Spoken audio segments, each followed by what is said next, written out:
Okay, hello and welcome to another video. Today we're going to be looking at Parliament and more specifically the issue of how effectively does Parliament scrutinise government. So first, by way of introduction, of course, we know Parliament is the UK legislature, the Legislative Assembly. It consists of the House of Commons and the House of Lords, but also, often forgotten, also the Queen in Parliament. So there's actually three parts of Parliament, strictly speaking, although of course we know the Queen's role these days is mostly ceremonial and formal, including the state opening of Parliament and so on. So in the UK we have a system of parliamentary government in which government is drawn from the legislature and also answerable to it.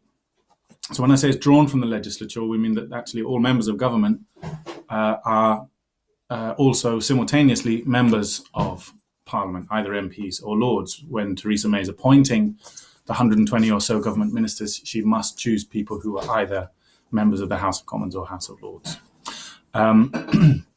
So that's what we mean by parliamentary government, that the government is drawn from the legislature and answerable to the legislature, has to account for its decisions to Parliament. So Parliament's job, this means, is not only to pass legislation, but also to hold government to account. And it does this in three main ways. First of all, by scrutinising the government's legislative proposals. Secondly, by questioning ministers on the floor of both chambers, and also through the work of select committees. So this lecture will evaluate the effectiveness of each of these methods in turn. So first of all, let's have a look at how effectively Parliament scrutinises government legislative proposals. So all primary legislation must receive parliamentary approval before it becomes law. We know this. And so the process by which this takes place is that all government's legislative proposals pass through a detailed process of scrutiny within both houses of Parliament before becoming law. The process involves debating and voting on the principles of the bill at the second reading. Also involves detailed examination by a smaller group of MPs or Lords in a public bill committee in the House of Commons, or a committee of the whole House in the Lords. This committee has the power to take expert evidence, to interrogate those responsible for drawing up the bill, and it can propose amendments.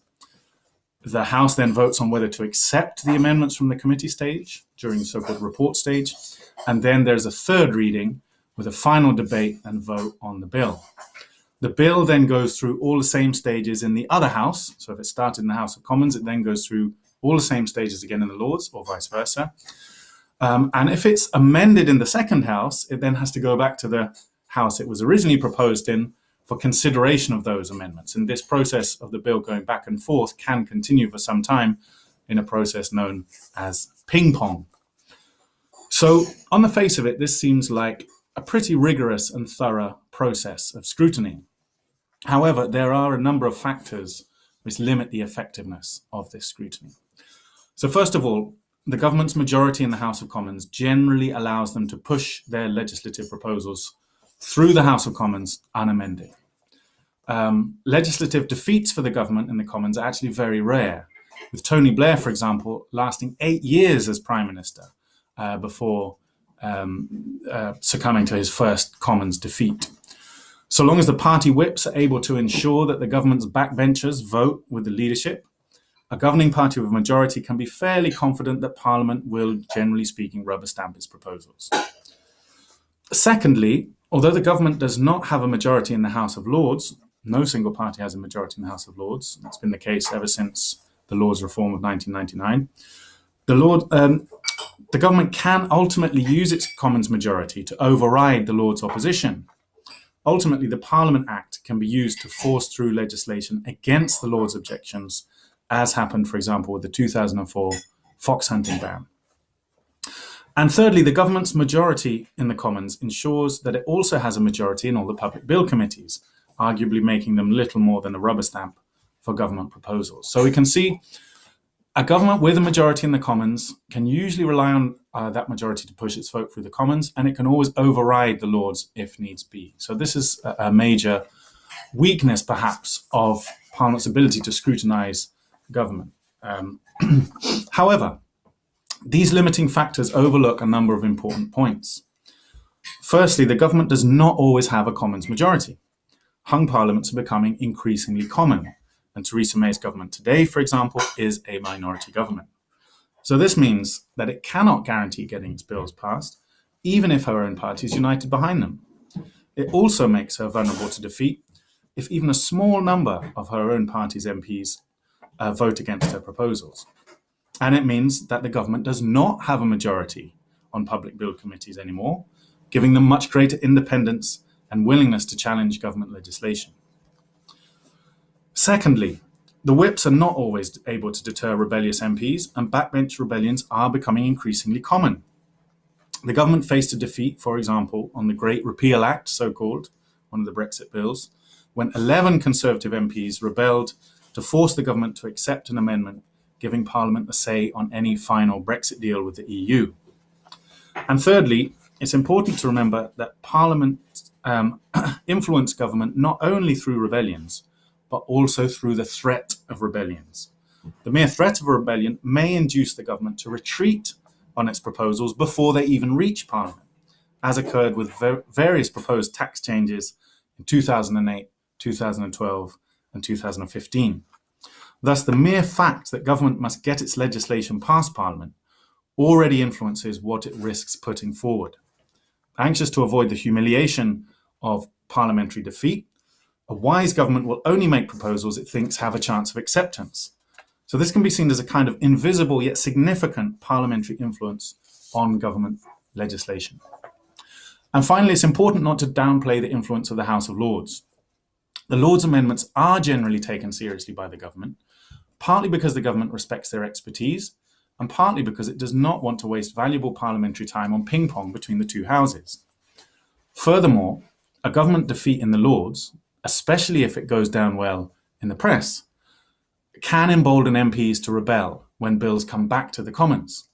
So, for example, George Osborne's proposed £4.5 billion cut to tax credits was withdrawn by the government following its defeat in the Lords, after 20 Conservative MPs who'd originally supported the cut vowed to oppose it when it came back to the Commons, again emboldened by the Lords' blocking of the bill. Indeed, around 1/4 of all amendments passed by the Lords are eventually accepted by the Commons and make it into the final version of the Act.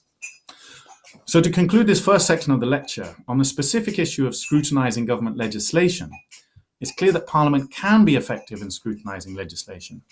And this is especially so in the case of a hung Parliament like the one we have today, where the government is particularly vulnerable to legislative defeats if it does not take on board parliamentary opinion.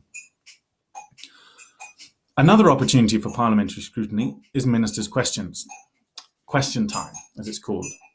Every morning in both houses, the day's session begins with 30 minutes of questions to government ministers. All ministers have to take part, so there's a rota, with each minister appearing roughly every 3 weeks or so. The most important is Prime Minister's questions, which happens every Wednesday. This is the most well-attended event in the House of Commons each week. So question time, whether it's Prime Minister's questions or questions to other ministers, what it does is it allows ordinary MPs a chance to raise questions of concern to their constituents or themselves directly with the relevant minister or even the Prime Minister. And if there's not time to answer them, ministers are obliged to provide written answers, with an average of around 35,000 per year being issued. So in this way, much revealing information has been brought to light. In July 2015, for example, a question from Green Party MP Caroline Lucas revealed that the British Army has 166 personnel working within the Saudi military. This was particularly significant as it showed the depth of the British government's complicity in the war and accompanying humanitarian disaster in Yemen. And this information only came out through questioning at question time by an MP. These questions are often difficult and challenging, and the leader of the opposition gets 6 questions, giving him a chance to doggedly pursue an specific issue if he wants to. However, question time, and especially Prime Minister's questions, has been criticised for being more political theatre than serious scrutiny. So the adversarial atmosphere of Prime Minister and opposition leader baiting and goading one another has been termed punch and judy politics, with the Prime Minister more focused on getting a media-friendly soundbite or quotable put-down than on actually giving serious answers to the questions put forward. Furthermore, with half the questions asked by members of the governing party, many questions end up being more attempts at flattery or even talking points planted by the whips rather than rigorous critique. So, more serious scrutiny occurs within parliamentary select committees. There are 5 of these within the House of Lords and several dozen within the House of Commons. Within the House of Commons, the most important are the departmental select committees. These are groups of 11 MPs whose role is to scrutinise the work of individual government departments. They conduct hearings into specific aspects of departmental policy, taking oral evidence from experts as well as from ministers and civil servants, and they issue detailed reports on their findings, containing recommendations for government action. Following the publication of a select committee report, the government is obliged to respond to each of their recommendations. However, there are limitations on the effectiveness of select committees. Firstly, because the party makeup of select committees reflects each party's strength in the House of Commons, any government with a majority will also have a majority within each committee. This arguably renders them rather impotent in terms of seriously challenging government policy. Secondly, there's no obligation on the government to actually implement any of the select committee's recommendations. It merely has to respond to them. It's perfectly free to ignore them if it so chooses. Thirdly, unlike congressional committees in the US, select committees in the UK have no power to so-called subpoena witnesses to attend or demand documents be handed over. They have no legal power to enforce attendance or the handing over of documents.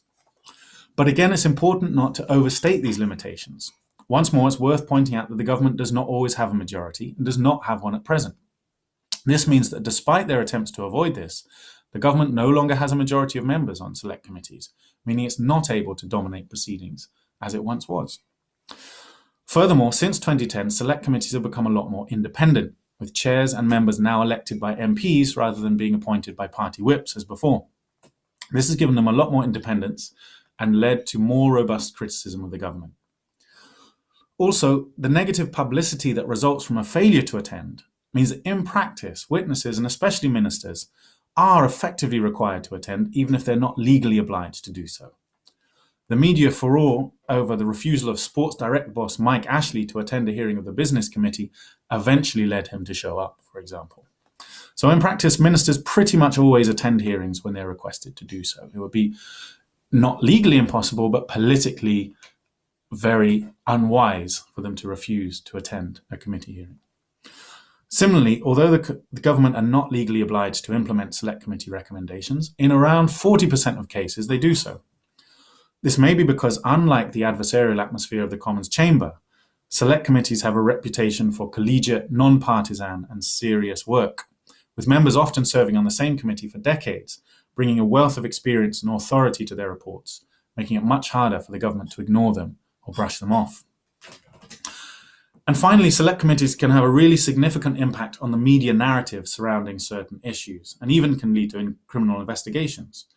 The Culture, Media and Sport Committee inquiry into press standards, for example, led to criminal charges being brought over phone hacking, whilst the Foreign Affairs Committee's 2016 report on the UK invasion of Libya helped to mainstream a critique of the war which until then had been largely marginalised, and may even have prompted David Cameron's resignation from Parliament.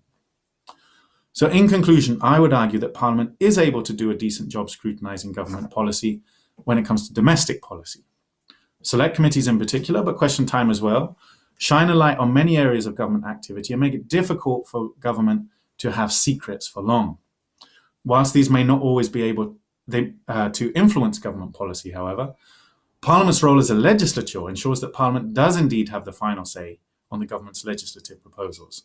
And the rarity of government defeats hides the ongoing influence that Parliament has in shaping bills before they even reach the House. When it comes to foreign policy, however, it's another story. Here, the royal prerogative gives the Prime Minister broad powers to act, signing treaties and even going to war, for example, without parliamentary approval, whilst the pretext of national security can always be invoked to ensure unwanted truths remain hidden. Britain's nuclear weapons programme, for example, though active since the 1940s, was not subject to a single parliamentary debate until well into the 1980s. More recently, The content of Britain's 2014 security agreement with Saudi Arabia has been kept a closely guarded secret, and the British government never comments on its use of special forces. This is important as special forces are playing an increasingly important role in British war-making, operating at present, as Mark Curtis has shown, in at least 7 different countries. But Parliament's unable to get a single answer on what these British forces are up to in any of these 7 British wars. Scrutiny, it seems, has its limits and appears to end where Britain's global power begins. Thank you.